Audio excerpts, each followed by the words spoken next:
When you reach the age of 97, do you believe you can still be of service to others? Are you really still seeing patients at 97? And this is a question I hear countless times a day. Each time I simply offer a quiet smile. My name is Koyomi Shirai, and I welcome patients every day at my small clinic in the suburbs of Tokyo. 97 years of life, over 60 years of medical practice. Through it all, I have arrived at one firm conviction. And it is this: age is just a number. Waking up multiple times in the middle of the night to use the restroom, unable to get a good night's sleep. For many elderly people, this is a common struggle. But to this common struggle, I want to say no. The truth is, by changing just one tiny habit, you have the potential to free yourself from these nighttime troubles. No medicine or surgery is required. All it takes is keeping your body warm, regulating your rhythm, and rethinking how you drink water. Today, let me share the story of 75-year-old Helen Saito, who achieved such a miraculous change. Helen Saito, age 75. She once worked in community welfare at the City Hall, a woman who was always full of energy. She was known for listening intently to people's stories and offering a reassuring smile, a presence that brought comfort to everyone around her. However, more than a decade after her retirement, Helen is a little different now. I wake up so many times during the night to use the toilet, and by morning, I'm completely exhausted. Lately, even going out feels like too much effort. As she spoke, her expression was filled with a sense of resignation. Every night, she would wake up 3 or 4 times. Lack of sleep left her feeling drowsy during the day, her body wouldn't move as she wanted, and she had even given up her beloved hobby of ikebana, flower arrangement. It's just my age, isn't it? There's nothing to be done. The smile she gave as she said this was tinged with sadness. But on that day, a small flame of hope was about to be lit within her. One day, Helen Saito came to my clinic. Her medical form read, "Sleep deprived due to nocturia, not feeling well recently, and my mood is low." When she entered my office, she said in a small voice, "Dr. Shirai, I'm already 75. This is just how it is, right?" Her words were laced with a sorrowful attempt to convince herself. I gently took Helen's hand and said quietly, Helen, things are going to change starting tonight. I'm going to share a secret with you, one that I've discovered over my 97 years of life. Her eyes widened in an instant. Really? Is there a medicine I should take? I shook my head and spoke slowly. No, not medicine. In fact, the medicine you're taking could be part of the problem. At these words, Helen was utterly stunned. What? Doctor, but that's a prescription from the hospital. Yes, I know, but you see, just by changing the time you take it, the number of times you wake up at night can decrease dramatically. I have seen hundreds of patients, among them cases where high blood pressure medication, diuretics, or dementia drugs were linked to nocturia accounted for over 40%. But should I stop taking the medicine? Helen asked, her face filled with anxiety. I looked her straight in the eye and said firmly, "You must never stop on your own. However, simply changing your dosage time from the evening to the afternoon can make a real difference." In that moment, a flicker of hope appeared in her expression. Could something so simple really change anything? Yes, I've had patients go from waking up 3 times a night to just once. And from that day, Helen's small challenge began. That night, Helen Saito went to bed with a different feeling. Things are going to change, starting tonight. Repeating this in her mind, she took her prescribed medication at 3 p.m. as instructed.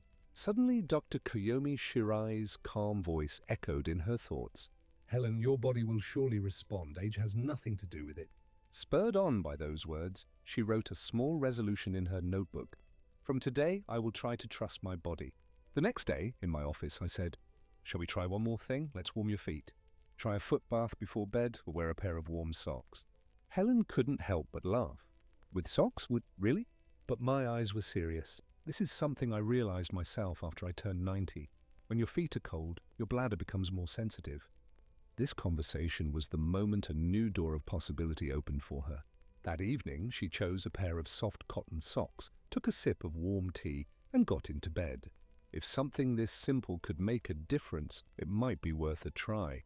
A feeling of excitement, just slightly stronger than her anxiety, had taken hold. It started with one small step. Week 1.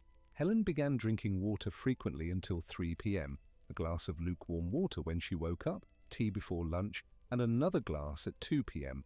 In exchange, she made sure to limit her water intake after 5 p.m. Furthermore, she started lightly massaging her feet for an hour before bed. For just 5 minutes, she gently stimulated the Eusen pressure point on the sole of her foot, as I had taught her. Massage your feet while telling them, "Thank you." She recalled my words as she spent this quiet time each night. The result? In the first week, her nightly bathroom trips decreased from 3 to 2.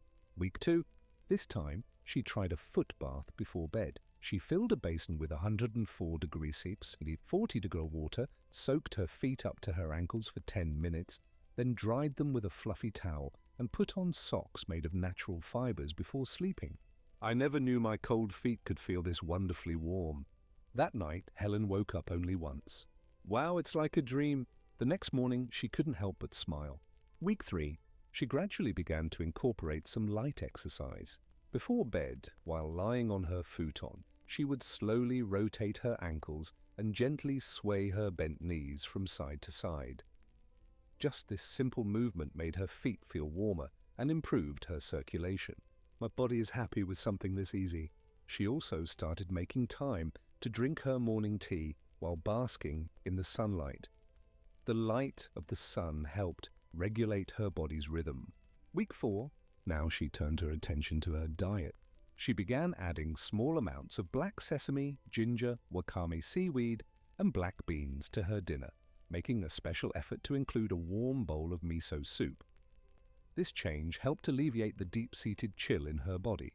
I feel like I'm not so defeated by the nighttime cold anymore. Finally, there were even nights when she didn't have to get up at all. 1 month later, when Helen Saito appeared in my office, she looked like a different person. The color had returned to her cheeks and her eyes sparkled with life. "Dr. Shirai, I can't believe it. Now I only wake up once, around 4 a.m., and I can fall right back to sleep. Most of all, I never realized how wonderful it feels to truly sleep." She took out her notebook and pointed to the first words she had written. "From today, I will try to trust my body." Underneath, she had added a new line. My body really does respond. A few weeks later, Helen's life had changed dramatically.